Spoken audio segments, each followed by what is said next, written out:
Number 3. Yeah, not a big surprise, we got the... Yeah, you got it! The Turtle Rock, which is at the Death Mountain in A Link to the Past. So we got 2 dungeons from A Link to the Past on the top 10 list. And that makes this being 4 2D dungeons on the top 10 list. And here we just see how to get the compass at the beginning, and to get back you actually have to go backwards. And at some other place you have to use the fire rod to actually open a door to get to this little maze here. Watch out for the rolling spikes. Ooh yeah, they are taking damage on you. And you got the map here, and you got the key. Have we got some new enemy? I'm not sure about his name though. It's kind of annoying. I don't know the name on him. But yeah, you know what to do. You have to shoot around with your sword. Or fight them with a sword. And here we got some old Mario enemies. These shaped enemies. And this will also give us a small key, as you probably can guess. And this is actually a way to get in the big key, I think, in this dungeon. I think that's the way for getting the key. And you can see how deadly these eyes are. Yeah, they are really annoying. And here we got the big key, yes. And that will lead us towards the boss. But before we can get to the boss, we have to get the... well, you don't have to, but it's recommended. It's really recommended getting the mirror shield, which is the dungeon item. That's highly recommended. And if you warp outside in the light world, you can get a heart piece. And there's also another place where you can warp and get some fairies, but you're not gonna see that in this video anyway. And warp back into the dark world now, and this is the same way as where I got the piece of heart. Use the hookshot, get yourself the mirror shield, and now you can turn back the laser beams from the beamos. We got some heads there. Yeah. And here, this is actually one of the most tricky parts in this game, or in this dungeon at least, in my opinion. It's a maze where you have to stand on this gate thing. You have to get onto a switch, step on it, and that will open that door. And now we are just seeing another maze before we are getting to the boss, which will be Trinex. Yeah, Trinex, that will be the boss name. But you're not gonna see him here, anyway. So, that's my number 3.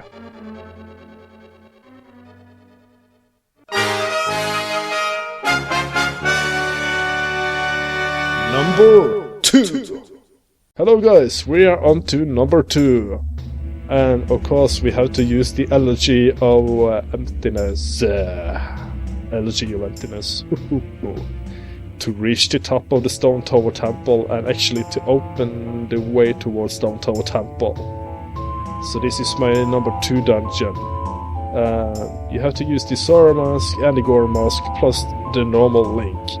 The Deku mask is not heavy enough for using the switches. But yeah, you cannot use them. And if you use normal Link, you can just take a little roll just in front of the edge, and you will make a good perfect jump onto the next platform.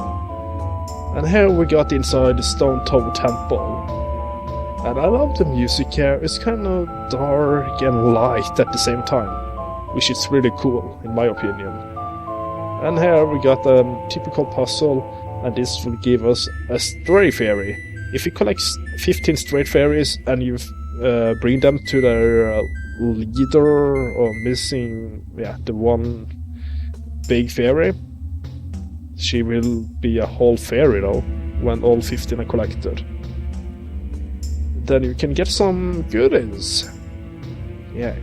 And here we got some funny puzzle And all of this is played by Caleb Simpson at zeldadungeon.net. I mean, all of this, that means actually Stone Tower Temple. The previous video, number 3, that was played by me when it came to the Turtle Rock in A Link to the Past. So we got the small key, and there are some small keys around. And there's also this Dixie hand, I think it's been called, something like that. And that will throw you up, and you can actually get this small key. And it's not taking any damage, surprisingly enough. And here you see Caleb doing a little puzzle to get another stray fairy. But to get it, you have to turn this dungeon all upside down, actually. And we are getting towards that point quite soon. And here you can see that you have to light up the mirror. And yeah, we got the compass by going through that way. And here we get to see the Deku mask, which is being very useful at some places like here, where we have to fly around to either get the rupees or whatever that's gonna be at all. Like a stray fairy there, I think. And here we are getting to another stray fairy, I think, Caleb. But yeah, this is kind of like, yeah, the hardest part of this dungeon is actually getting around with the Deku mask. It's easy to fall down. And here we got to meet on a Garo. And he would give us the light arrows, as you will see in just a few seconds.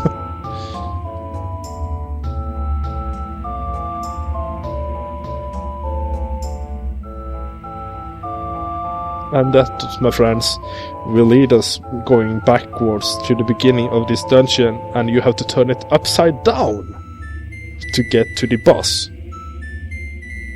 And the boss of this dungeon, of this giant maze, is being named Twin Mold. That's a pathetic boss, in my opinion. There's no good pattern in him. He's very random.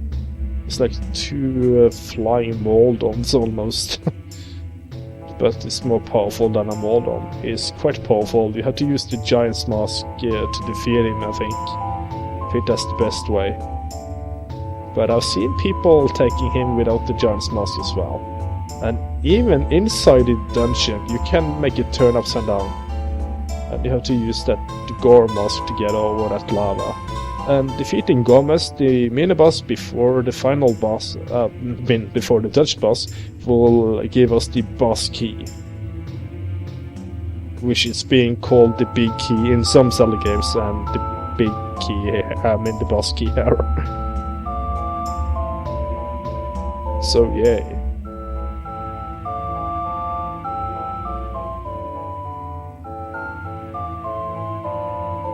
That's gonna lead us up to this little chest here, where you have to hookshot and kill that enemy using the light arrows.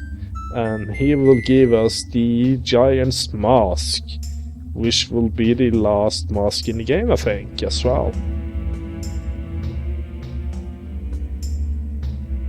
It should be the last of one of the last masks in the game. And then you will be a giant, but you will not see yourself as a giant, but you will be one.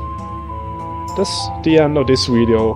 Be seeing you in the 4th video, where we're gonna see the number 1.